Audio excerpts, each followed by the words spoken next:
اچھا یہ بتائیے گا کہ ان کی جو ویژن کی بلڈنس کے حوالے سے جو علامات تھی اس میں اس کے حوالے سے کیا کہا گیا ہے ڈاکٹرز کی جانب سے کہ ان کی جو ویژن پرابلم ہے کیا اس کو سارٹ آؤٹ کر دیا گیا ہے؟ دیکھیں اس سے پہلے ان کا ایک جب فالو اپ معائنہ ہوا تھا تو اس میں یہ بتایا گیا تھا کہ ان کی جو آنکھ تھی اس میں وہ سوجن کم تھی اور ان کی جو نظر کی جو خرابی تھی وہ کافی حد تک ریکور کر لی گئی تھی، لیکن یہ اس بات کا تقاضا تھا کہ ان کو فالو اپ ٹریٹمنٹ جو ہے وہ ان کی جاتی اور ان کا یہ جو انجیکشن تھا یہ ریکوائرڈ تھا ان کو انجیکشن لگایا جانا، اور یہ نگہداشت میں یہ اور مانیٹرنگ میں یہ انجیکشن جو ہے وہ لگایا جانا تھا۔ اور ابھی ایسی کوئی رپورٹس جو اس اعلامیے کے ساتھ جاری نہیں کی گئی جو یہ بتا سکیں کہ ان کی جو متاثرہ آنکھ تھی اس میں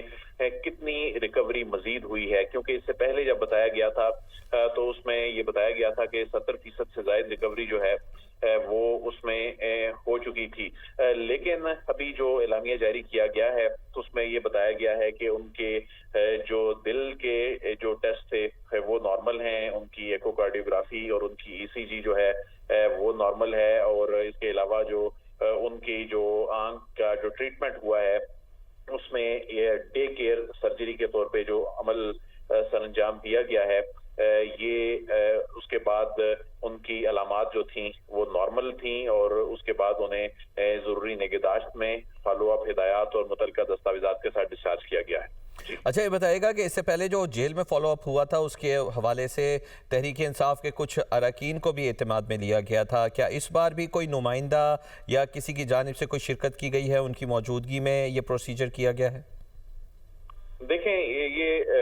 اس سے پہلے بھی جو انتظامیہ کی جانب سے بتایا گیا کہ ان کی جو پارٹی جو قیادت ہے وہ اس میں لوپ میں تھی، انہیں بتایا گیا، لیکن وہ اس وقت وہاں پہنچے نہیں، لیکن اب اس وقت کی جو صورتحال ہے وہ بظاہر ایسے لگتی ہے کہ جس طرح انہیں رات گئے لایا گیا اور اچانک لایا گیا، لیکن یہ اس سے پہلے طے تھا کہ یہ جو ٹریٹمنٹ دیا جانا ہے، یہ انجیکشن دیا جانا ہے، تو یہ ان تاریخوں میں طے تھا۔ تو بظاہر ایسا لگتا ہے کہ جو پارٹی ان کی جو لیڈرشپ ہے، ان کے جو عام لوگ ہیں، ان کے جو فیملی کے لوگ ہیں انہیں بتایا گیا، لیکن اس جو صورتحال ایسی تھی، ظاہر ہے سیکیورٹی کے حوالے سے اس کو یقینی بنانا تھا، اور جب انہیں پیمز ہاسپٹل لایا گیا اب سے تقریباً 2 گھنٹے قبل تو وہاں پہ جو صورتحال تھی، علاقہ جو تھا سیکیورٹی کی وجہ سے وہ کارڈن آف کیا ہوا تھا، اور وہ جو پیمز ہاسپٹل کی جو لائٹس تھیں وہ اس جو ایریا تھا وہ آف کی گئی تھی، کیونکہ انتہائی ہائی پروفائل موومنٹ تھی اور اس کو ظاہر ڈسکلوز نہیں کیا جا سکتا تھا، اور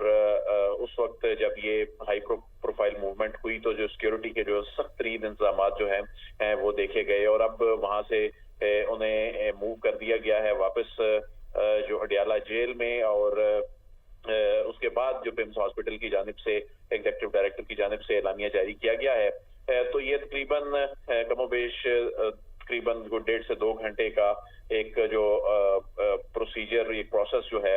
یہ جاری رہا، اور ابھی تک ایسی اطلاعات سامنے نہیں آئیں کہ آیا ان کی جو